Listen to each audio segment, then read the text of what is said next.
वालेकुम, मैं चोई तारिक शबीर ऑर्गेनिक गार्डनर। ये कद्दू की बेल है, इसके ऊपर फ्रूटिंग देखें कितनी है। यानी कि हर तकरीबन जो है उसकी टहनी के ऊपर काफ़ी सारे हैं, लेकिन ये सब मैच्योर नहीं होते। इसमें से तकरीबन कोई आप ये समझ लें कि 50% भी नहीं, तकरीबन 20% मैच्योर होंगे जो सही फ्रूटिंग पे होते हैं। अब आप लोगों के सवाल ये होते हैं, जी मेरे ये इस कद्दू को क्या हो गया, ये ऐसा क्यों हो गया, फलां क्यों हो गया। तो भाई एक चीज़ आपने जहन में रखनी है कि तमाम फ्रूट मैच्योर नहीं होता। कुछ को ये फ्रूट फ्लाई हमला कर देगी, ये ख़राब हो जाएगा, कुछ सनबर्न हो जाएगा इस तरह, या कोई न्यूट्रिएंट्स की कमी हो जाएगी, पानी की कमी ज़्यादती हो जाएगी, कुछ पुअर पोलिनेशन की वजह से ये मैच्योर नहीं हो सकेगा।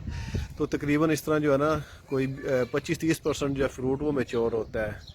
तो इस चीज़ को आप जो है ना वो ज़्यादा सीरियस ना लिया करें। और बार बार एक ही सवाल आप जो है ना वो पूछते रहते हैं ग्रुप में कि ये क्या हुआ, फ्रूट को मैच्योर क्यों नहीं हुआ, गिर क्यों रहा है, ऐसे हो गया फ्रूट के। अब ये एक बेल है। अब फ्रूट मैच्योर होने के लिए काफ़ी सारे इसमें अनासर हैं। सबसे पहले पानी, प्रॉपर पानी, ना बहुत ज़्यादा सोखा लगे और ना बहुत ज़्यादा पानी मिले। दूसरा उसमें न्यूट्रिएंट्स। अगर ये फ्रूट अच्छा सा बन भी रहा है लेकिन साइज़ बड़ा नहीं होगा, वो छोटा रह जाएगा, तो उसके लिए एक प्रॉपर उसकी डाइट चाहिए। तो तीसरी बात है वो पेस्ट कंट्रोल। उसमें जो है वो कीड़ों वगैरह से बचा रहे, फ्रूट फ्लाई से बचा रहे। तो जो अगर आपका ये फ्रूट थोड़ा सा बड़ा हो जाता है, ये मैच्योर हो जाता है, इन सब चीज़ों को आपने ध्यान में रखना है। तो तभी आपका ये जो है ये अच्छे से फ्रूट जो है ये मैच्योर होते हैं। और एक असूल ये भी होता है कि अगर क्वालिटी फूड चाहिए, क्वालिटी यानी आपको फ्रूट चाहिए, तो उसमें आप क्वांटिटी की तरफ ना जाएं। तो क्वालिटी में हमेशा साइज़ बड़ा किया जाता है, न्यूट्रिएंट्स दे के, उसकी केयर करके। और क्वालिटी में उसकी जो है ना वो साइज़ नहीं देखा जाता, फिर साइज़ हमेशा छोटा ही रह जाता है।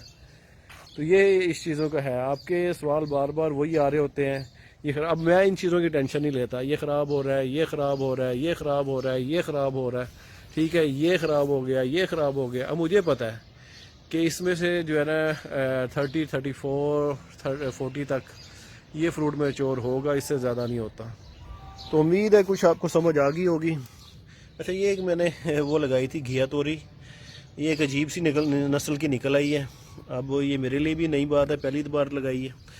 तो इसको आज पका के देखते हैं ये क्या चीज़ है।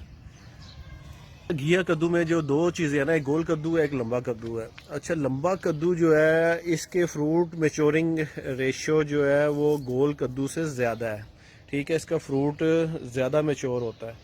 साइज़ अगर आप इसके न्यूट्रंस देंगे तो ये 24 इंच, मेरे पास तो ये 30 इंच तक के ये फ्रूट होते हैं।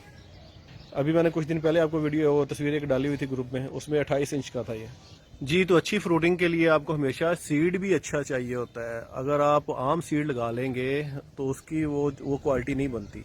हमेशा हाइब्रिड अच्छी क्वालिटी का सीड लें जिसका फ्रूट साइज़ बड़ा हो, क्योंकि आप घर में लगा रहे हैं तो आपको इतनी क्वांटिटी जो है वो एक बेल से नहीं मिल सकती। लेकिन अगर वो थोड़ा फ्रूट भी ज़्यादा उसका वेट का हो तो वो आपके लिए काफ़ी होता है। अब मेरे पास ये घर में जो इतना फ्रूट निकलता है, ये रोज़ का तकरीबन को 4-5 किलो सिर्फ ये कद्दू हो जाते हैं। तो अब इसका क्या करते हैं, इसका हम हलवा बना लेते हैं। कद्दूकश करके जो है ना उसको दूध वगैरह डाल के, उसको भून के, घी डाल के वो हलवा बन जाता है। सब्ज़ी के तौर पे भी इस्तेमाल हो जाता है और हलवे के तौर पे भी इस्तेमाल होता है। फालतू इतना हो जाता है। उम्मीद है कि आपको समझ आई हो थोड़ी बहुत। अल्लाह हाफिज़।